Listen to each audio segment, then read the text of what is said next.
রাধে রাধে রাধে রাধে কৃষ্ণা। কেমন আছো তোমরা সবাই? আশা করছি তোমরা সবাই খুব খুব ভালো আছো। আমরাও গোপুসোনার কৃপায় খুব ভালো আছি।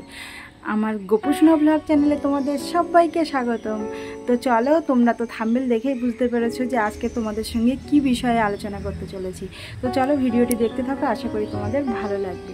তো তোমাদের যাদের যাদের বাড়িতে গোপাল সোনা আছে, তো তাদের ক্ষেত্রে কোন কোন কাজগুলি করা একদমই উচিত না, তো চলো সেই ভিডিও তোমরা দেখতে থাকো। তো দেখো, আমি সকালবেলা এখন বাজে 8:30, আর আমি স্নান আদি সেরে চলে এসেছি ঠাকুর ঘরে। তো তোমরা প্রথমেই ঠাকুর ঘরে এসে ঘন্টার আওয়াজ করে অবশ্যই বা হাতে তালি দিয়ে তারপরে গোপুসোনাকে ঘুমের থেকে তুলবে। আর গোপুসোনাকে তোলার সময় একটু আদর করে একটু ভালোবেসে গোপুসোনাকে তুলবে। হঠাৎ করে ঠাকুর ঘরে ঢুকে গোপুসোনাকে তুলবে না, বা গোপুসোনার ঘরে ঢোকার আগে বলবে যে গোপুসোনা তোমার ঘরে আমি এলাম। এভাবেই সকালবেলা গোপুসোনাকে তুলবে। দ্বিতীয়ত হলো, গোপুসোনাকে সকালবেলা তুলে তো তোমরা আগে গোপুসোনাকে মুখ হাত সুন্দর করে মুছিয়ে দেবে, তারপরে সকালের প্রসাদ দেবে। মুখ হাত না ধুবিয়ে গোপুসোনাকে সকালের প্রসাদ দেবে না। আর তৃতীয়ত হলো, তোমরা গোপুসোনাকে নিজের সন্তান রূপে পুজো করবে। তাতে তোমাদের গোপুসোনার সেবাটা সহজ সরল হবে। গোপুসোনাকে কখনোই ভগবান রূপে পূজা করবে না।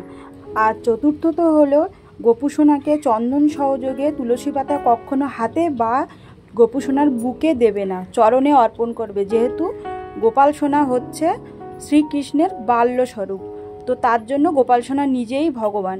তো তার জন্য গোপাল সোনাকে তোমরা চরণেই তুলসী পাতা নিবেদন করবে। তারপরে পঞ্চম হলো, তোমরা যখন গোপুসোনাকে প্রসাদ নিবেদন করবে, তো প্রসাদে অবশ্যই জলের গ্লাসে একটি করে তুলসী পাতা নিবেদন করবে। তুলসী পাতা না দিলে সেই প্রসাদ কখনো ভগবান গ্রহণ করেন না। ষষ্ঠত হলো, তোমরা অবশ্যই প্রত্যেক দিন দুপুরবেলা গোপুসোনাকে স্নান করাবে। অষ্টম হলো, তোমরা গোপুসোনার স্নানের পর গোপুসোনার যে স্নানের জলটা, সেটা তোমরা পঞ্চামৃত যদি হয়ে থাকে তো তোমরা নিজেরাই গ্রহণ করতে পারো। আর যদি না গ্রহণ করার যোগ্য হয় তাহলে যেখানে সেখানে ফেলবে না, হয় তুলসী গাছের গোড়ায় বা ফুল গাছের গোড়ায় দিয়ে দিতে পারো। কখনোই নর্দমা বা কলের পাড়ে ফেলবে না। নবম হলো, তোমরা যখন কোনো কারণে কোথাও যাচ্ছ, গোপুসোনাকে ঘরে একলা রেখে যাবে না। তো কোথাও গিয়ে তোমরা হয়তো আসতে পারছো না, রাত কাটাতে হবে সেখানে, সেক্ষেত্রে তোমরা গোপুসোনাকে সব কিছু খাওয়ার, ফল, মিষ্টি বা তার বিছানা সব কিছু, কটা ড্রেস নিয়ে পাশের বাড়ি বা তোমার কোনো আত্মীয়র কাছে তাকে রেখে যাও।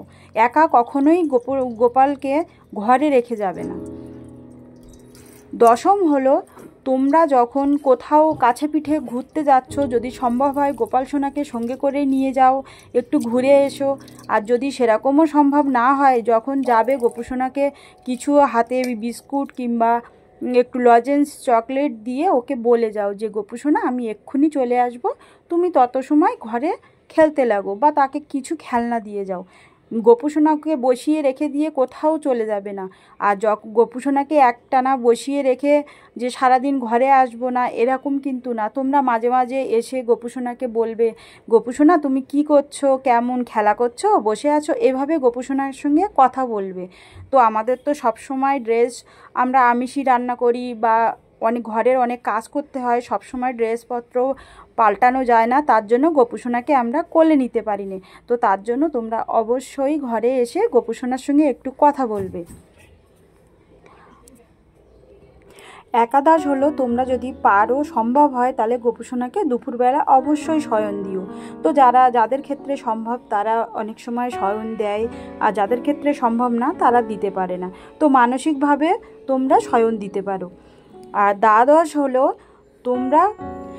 তোমরা যারা গোপাল রেখেছো তারা অবশ্যই 3 বার গোপালকে সেবা দিও।